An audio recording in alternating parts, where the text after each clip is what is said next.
ZTE's Axon series has been around for a while now, but it often gets overlooked despite its good value proposition.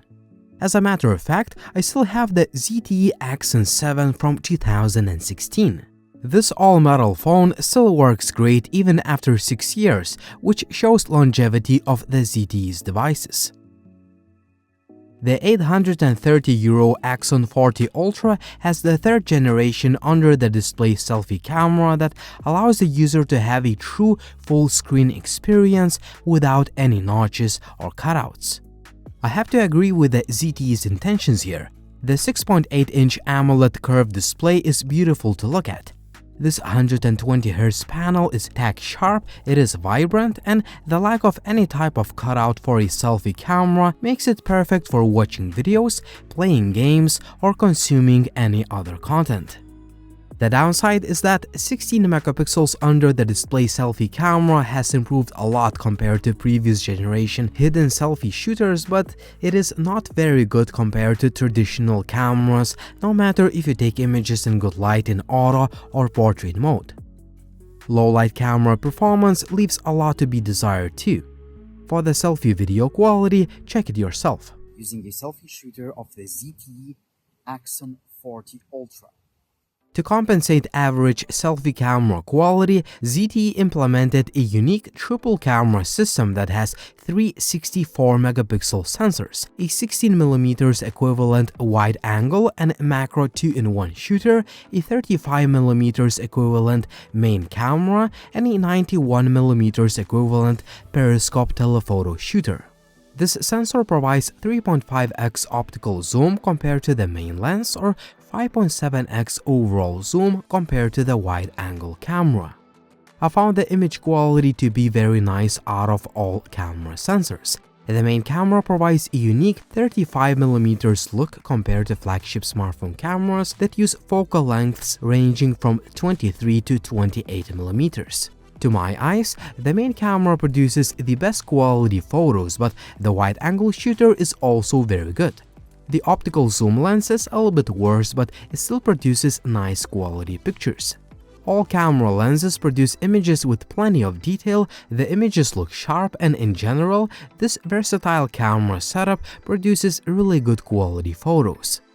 I also like portraits with pretty good edge detection, and the macro mode is one of the best on any phone I've seen. The pictures look detailed and sharp. In low light, I found the main camera to perform best, but other shooters also produce pretty good quality photos. The Axon 40 Ultra can record videos in 8K resolution with all camera lenses. However, I found the footage to be jittery when panning.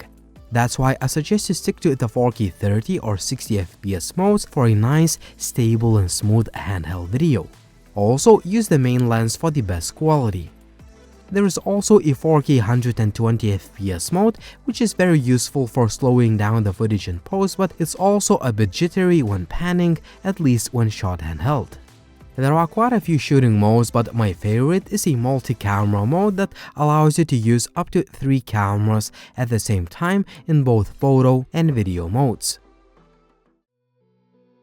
The Axon 40 Ultra is not all about the cameras. I have already mentioned its excellent quality curved display, but I also like the design and great build quality. In particular, I love this textured curved backplate that is very nice to the touch, and it kind of reminds me of a very soft sandpaper. The phone is quite huge, but it is comfortable to hold in the hand, and the buttons that are on the right side of the metal frame are easy to reach. The phone is relatively thin and light, measuring 8.4mm and weighing 204 grams, despite the fact that it houses a huge 5000 mAh battery that usually allowed me to use the phone for more than a day. The supplied 65 watts charger refills the battery from 0 to full in just about 47 minutes.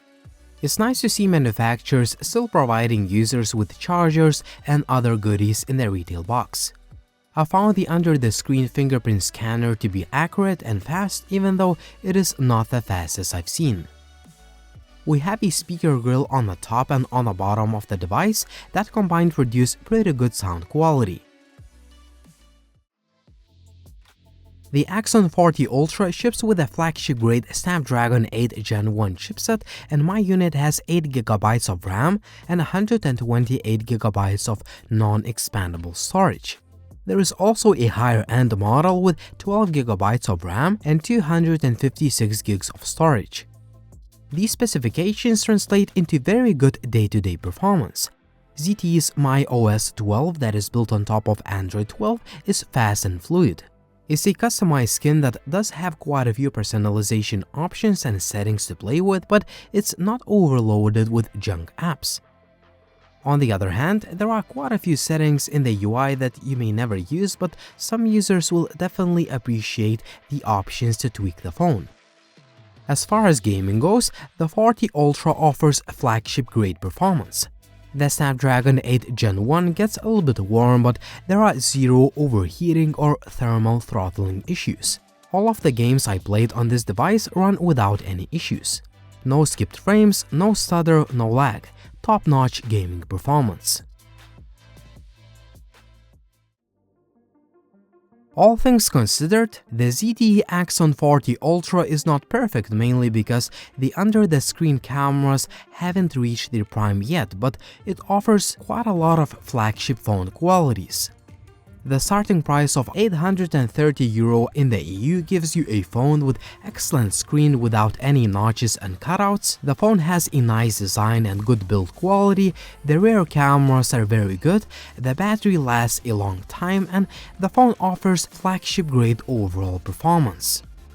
To sum up, if the best selfie photo and video quality is not your top priority, the ZTE Axon 40 Ultra is a legit flagship smartphone that costs less than the competition considering what you get for the money.